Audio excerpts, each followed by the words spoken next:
morning viewers. I hope you are all doing well. Welcome to T1 Academy Current Affairs classes. ఈరోజు current affairs క్లాసెస్లో భాగంగా మనం ఈరోజు న్యూస్లో ఉన్న కొన్ని ముఖ్యమైన అంశాల గురించి చర్చించుకుందాం. అవేంటంటే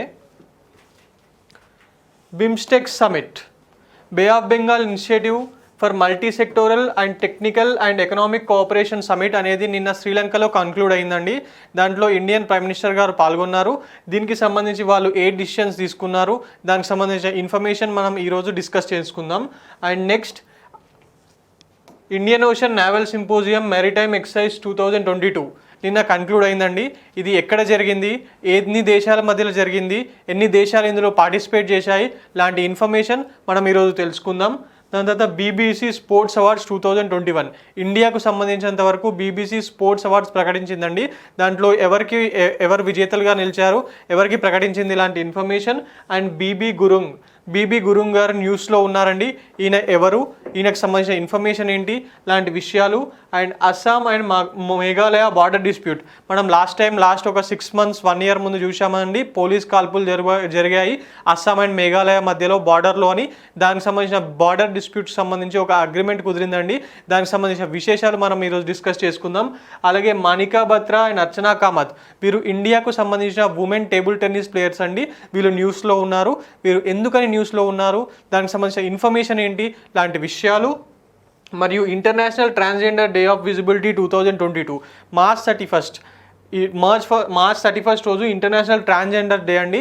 దానికి సంబంధించిన విశేషాలు ఏంటి, దానికి సంబంధించిన థీమ్ ఏంటి లాంటి విషయాలు మనం ఈరోజు చర్చించుకుందాం. అలాగే అన్ని టాపిక్స్కి సంబంధించిన విషయాల మీద కొన్ని ఎంసీక్యూస్ అండ్ అలాగే కొన్ని న్యూస్లో ఉన్న విషయాల మీద కూడా కొన్ని ఎంసీక్యూస్ ఈరోజు మనం డిస్కషన్ చేసుకుందామండి. Coming on to the first topic, that is BIMSTEC summit. BIMSTEC summit, bay of Bengal initiative for multi sectoral technical and economic cooperation summit. ఇది కొలంబోలో జరిగిందండి. 5th ఎడిషన్ కొలంబోలో నిన్న కంప్లీట్ అయింది. దాంట్లో ఇండియన్ ప్రైమ్ మినిస్టర్ గారు విర్చువల్ మోడ్లో participate చేయడం జరిగిందండి. మిగతా అన్ని దేశాల ప్రైమ్ మినిస్టర్లు మరియు ప్రెసిడెంట్లు కూడా ఇందులో పాల్గొనడం జరిగింది. అసలు ఈ బిమ్స్టెక్లో ఉన్న మెంబర్ కంట్రీస్ ఎవరో మనం ఇప్పుడు తెలుసుకుందామండి. బిమ్స్టెక్ జనరల్గా బే ఆఫ్ బెంగాల్ లిటోరల్ కంట్రీస్ ఉంటాయి కదా, అవి ముఖ్యంగా ఇందులో మెంబర్ నేషన్స్ అండి. వాటితో పాటు భూటాన్, నేపాల్ కూడా మెంబర్ నేషన్స్ అండి. అవి ఏంటి, బిమ్స్టెక్ మెంబర్స్ నేషన్స్ మొత్తంగా 7 అండి. అందులో సార్క్ సంబంధించిన 5 దేశాలు, that is India, Nepal, Bhutan, Bangladesh and Sri Lanka. ఈ 5 దేశాలు సార్క్లో ఉన్నాయండి. అవి బిమ్స్టెక్లో ఉన్నాయి. ఇవి కాకుండా ఇంకా 2 దేశాలు మయన్మార్ అండ్ థాయిలాండ్ ఈ 7 దేశాలతో కలిపి ఈ బిమ్స్టెక్ అనేది ఫామ్ అవ్వడం జరిగిందండి. దీనికి సంబంధించి నిన్న కన్క్లూడ్ అయిన సమిట్లో ఏం డిసిషన్స్ తీసుకున్నారు అనేది మనం ఈరోజు తెలుసుకుందాం. Key highlights of this 5th edition of this summit, which was held in Colombo, are BIMSTEC Charter. The signing of the BIMSTEC Charter was a main outcome of this summit. బిమ్స్టెక్కి సంబంధించి విధి విధానాలు రూపొందించుకొని ఒక charter అనేది వీళ్ళు sign చేయడం జరిగిందండి. That is BIMSTEC charter. Under this charter, ఈ charter ఏం చెప్తుందంటే, ఈ మెంబర్ కంట్రీస్ 7 మెంబర్ కంట్రీస్ ఉన్నాయి కదా, వీళ్ళు ప్రతి 2 సంవత్సరాలకు ఒకసారి మీట్ అవ్వాలని చెప్పి ఈ చార్టర్ చెప్తుందండి. అలాగే with this charter the BIMSTEC now has an international personality, it has an emblem, it has a flag. దీనికి ఈ చార్టర్ సిగ్నేచర్ వల్ల దాని ఒక ఉద్దేశం ఏమేంటనేది వాళ్ళు స్పష్టంగా చెప్పడం జరిగిందండి. అలాగే ఈ బిమ్స్టెక్ చార్టర్కి ఒక ఫ్లాగ్ మరియు ఒక ఎంబ్లమ్ని కూడా రూపొందించి దాన్ని రిలీజ్ చేయడం జరిగింది. In line with the development of the organisation into a formal structure. ఈ బిమ్స్టెక్ చార్టర్ అనేది సైన్ చేయడం వల్ల ఇది ఇప్పుడు ఒక ఫార్మల్ ఎంటిటీ అయిందండి. ఒక ఫార్మల్ స్ట్రక్చర్ వచ్చింది దానికి. ఎందుకంటే 1997 నుంచి బిమ్స్టెక్ ఉన్నా కూడా 2016 నుంచే బిమ్స్టెక్ మీటింగ్స్ అనేది నిర్వహించడం జరుగుతుందండి. ఈ బిమ్స్టెక్ని ఇండియా చాలా పుష్ చేస్తుందండి. మన 2016లో బ్రిక్స్ మీటింగ్ ఇండియాలో జరిగినప్పుడు కూడా బిమ్స్టెక్స్లో ఉన్న అన్ని దేశాల ప్రధానమంత్రులు ఆర్ ప్రెసిడెంట్స్ని పిలవడం జరిగిందండి. ముఖ్యంగా సార్క్లో మనకు పాకిస్తాన్తో ఉన్న ప్రాబ్లమ్స్ మూలంగా సార్క్ అనేది ఇండియాకు పాకిస్తాన్కి మధ్యలో ఉన్న ప్రాబ్లమ్స్ కారణంగా సార్క్ అనేది నిష్ప్రయోగంగా మిగిలిపోయింది. అందువల్ల అక్కడ ఏవైతే మనం చేయాలనుకున్నామో దాన్ని బిమ్స్టెక్ ద్వారా నిర్వహించడానికి ఇండియన్ గవర్నమెంట్ ట్రై చేస్తుందండి. And the leaders of the member countries have agreed to divide the working grouping into 7 segments. అసలు ఇందులో ఏమేం చేయాలి, దానికి సంబంధించిన విషయాలు ఎలా చేయాలనేది ఒక 7 సెగ్మెంట్స్గా డివైడ్ చేశారండి. దాంట్లో సెక్యూరిటీ పిల్లర్స్ 7 పిల్లర్స్ ఉన్నాయి. దాంట్లో సెక్యూరిటీ పిల్లర్కి ఇండియా నాయకత్వం వహిస్తుందండి. India is providing leadership to the security pillar. ఇది ఇంపార్టెంట్ పాయింట్ అండి. బిమ్స్టెక్ చార్టర్లో భాగంగా ఇండియా ఏ పిల్లర్కి నాయకత్వం వహిస్తుంది అని అడుగుతాడు. ఇండియా సెక్యూరిటీ పిల్లర్కి నాయకత్వం వహిస్తుంది. ఈ బిమ్స్టెక్ అనేది 1997లో మొట్టమొదటిసారిగా ప్రారంభించడం జరిగిందండి. దాంట్లో 7 మెంబర్ కంట్రీస్ ఉన్నాయి. ఇందాకే మనం మెంబర్ కంట్రీస్ గురించి మాట్లాడుకున్నాం. అలాగే బిమ్స్టెక్ హెడ్ క్వార్టర్ ఎక్కడ ఉందండి?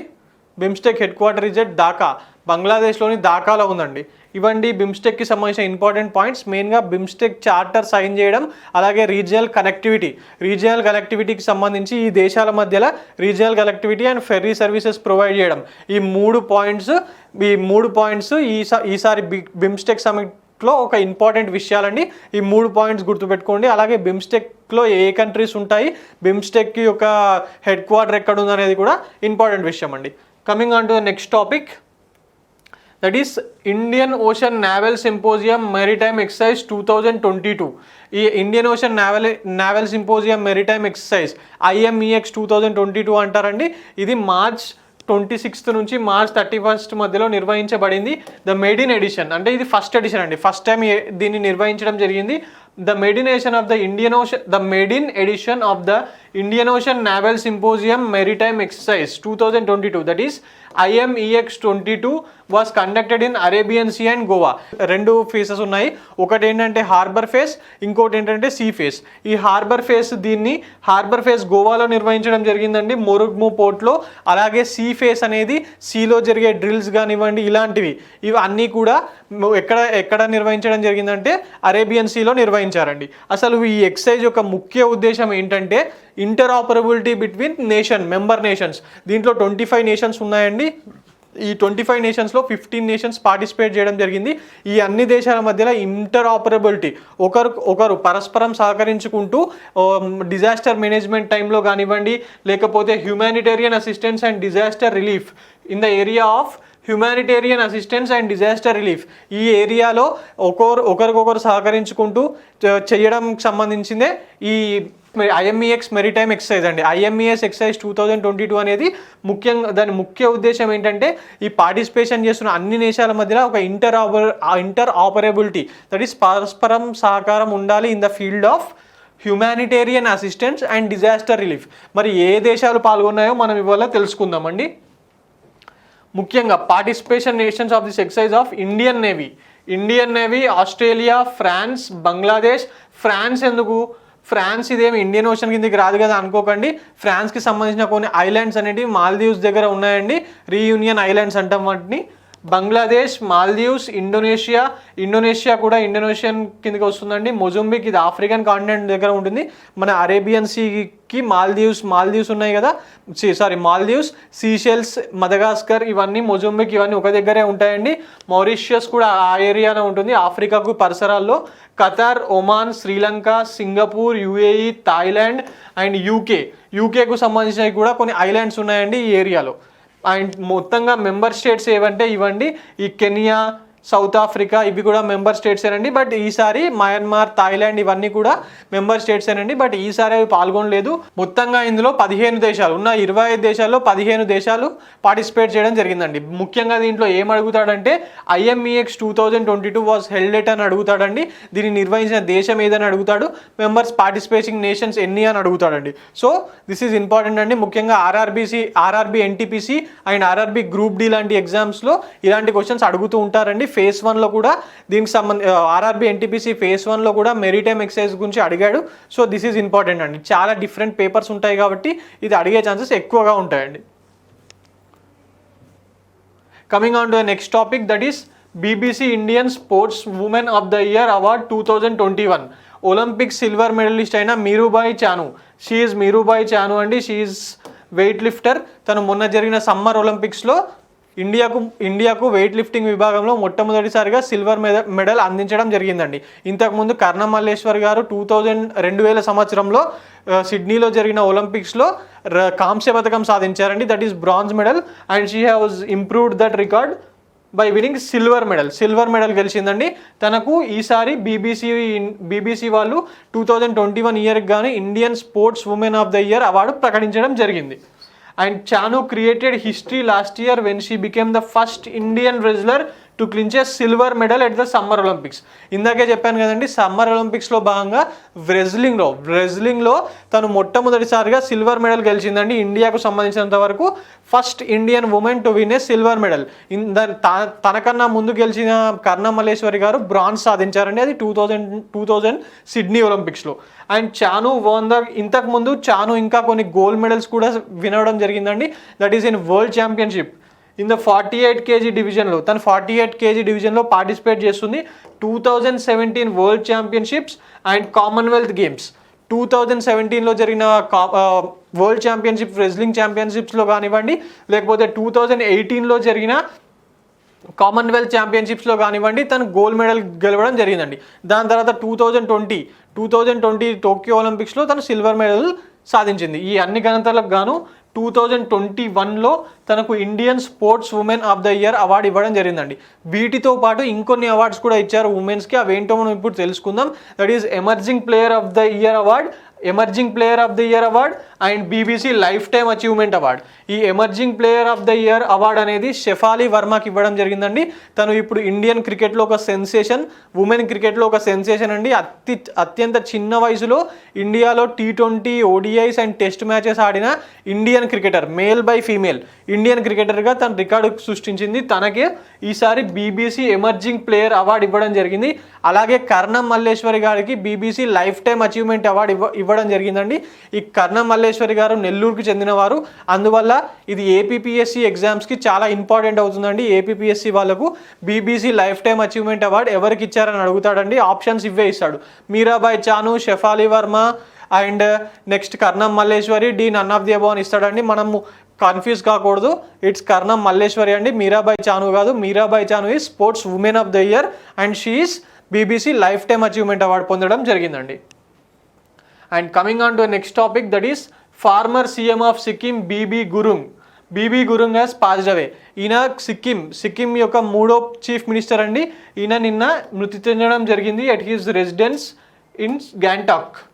బీబీ గురుంగ్ అంటే భీమ్ బహదూర్ గురుంగ్ అండి, సిక్కింకి సంబంధించిన 3వ చీఫ్ మినిస్టర్ అంటే 1975లో సిక్కిం ఇండియాలో కలిసిన తర్వాత జరిగిన ఎలక్షన్స్లో ఈయన 3వ చీఫ్ మినిస్టర్గా బాధ్యతలు నిర్వహించారండి. అత్యంత తక్కువ సమయం మాత్రమే ఈయన బాధ్యతలు నిర్వహించడం జరిగింది.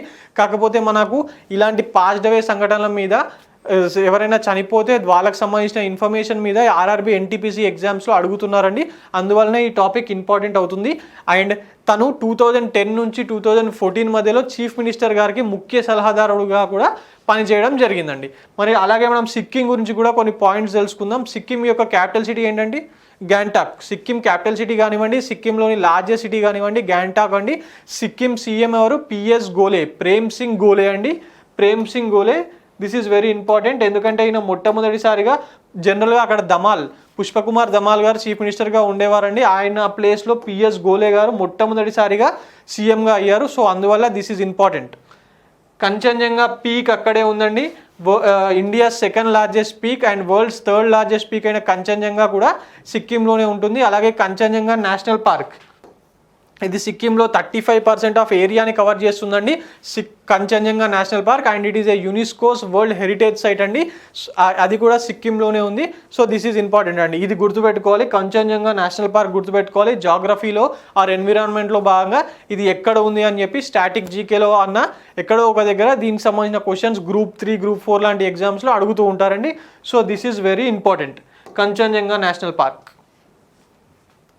Coming on to the next topic, that is Assam and Meghalaya have signed an agreement to resolve a border issue in 6 disputed districts.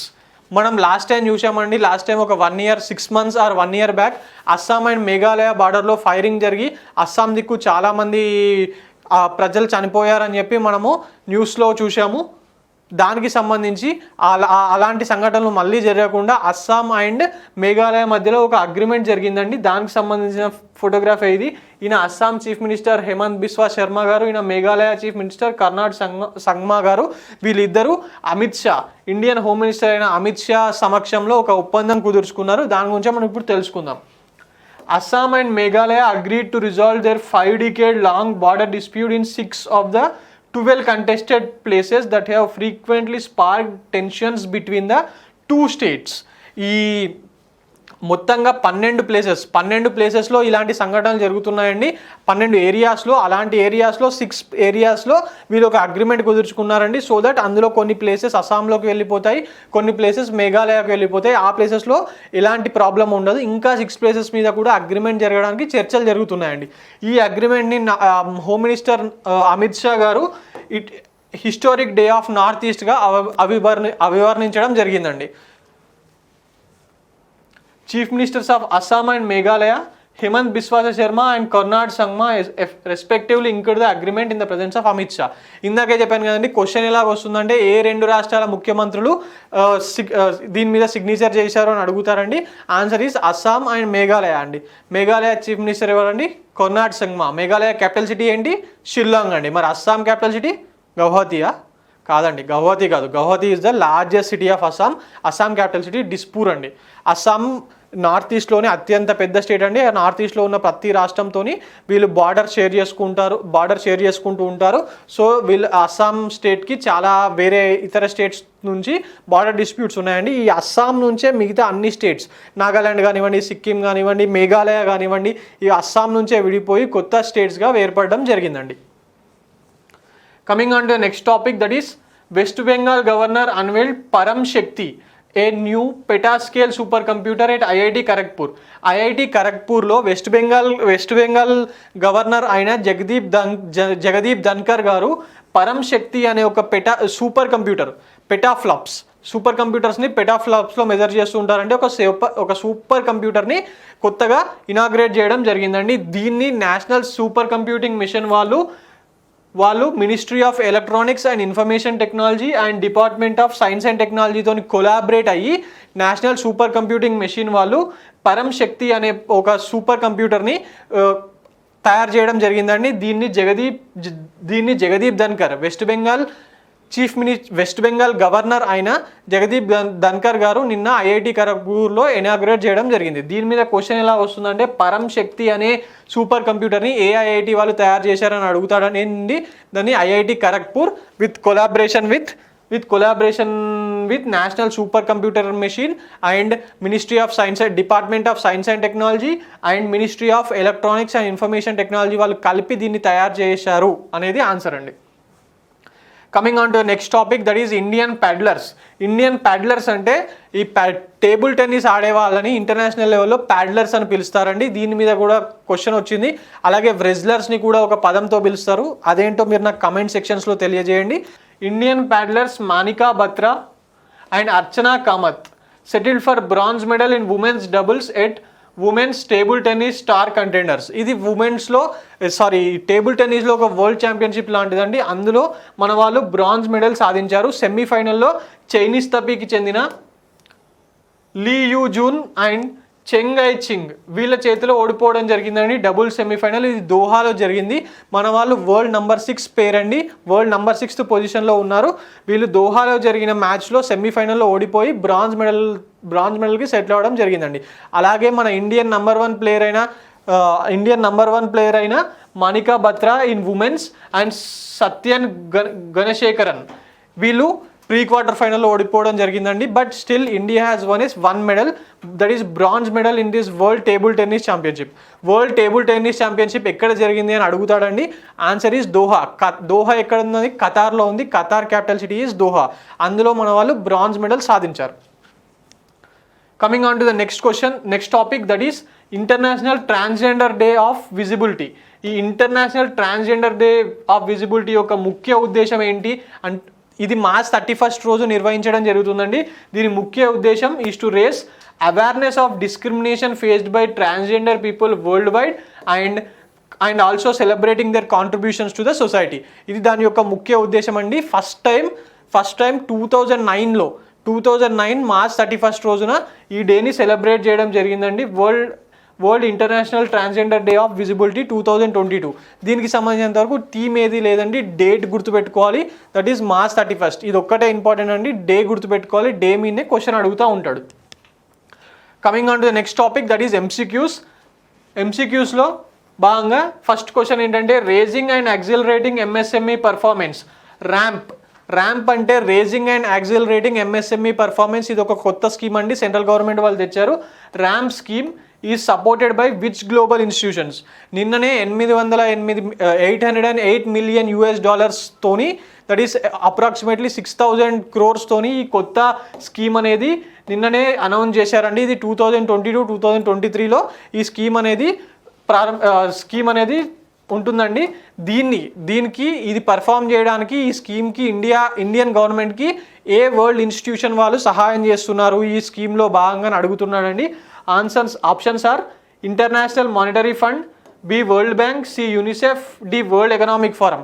మరి ఇలాంటి స్కీమ్స్కి జనరల్గా ఎవరు హెల్ప్ చేస్తూ ఉంటారండి? మన ఏ స్కీమ్ అయినా కానివ్వండి, డెవలప్మెంటల్ స్కీమ్స్ జనరల్గా వరల్డ్ బ్యాంక్ వాళ్ళు చేస్తారు కదా. అవునండి, కరెక్టే. ఈ world bank is the correct answer. Coming on to the next question, that is which section of railways has completed 100% electrifications across the zone.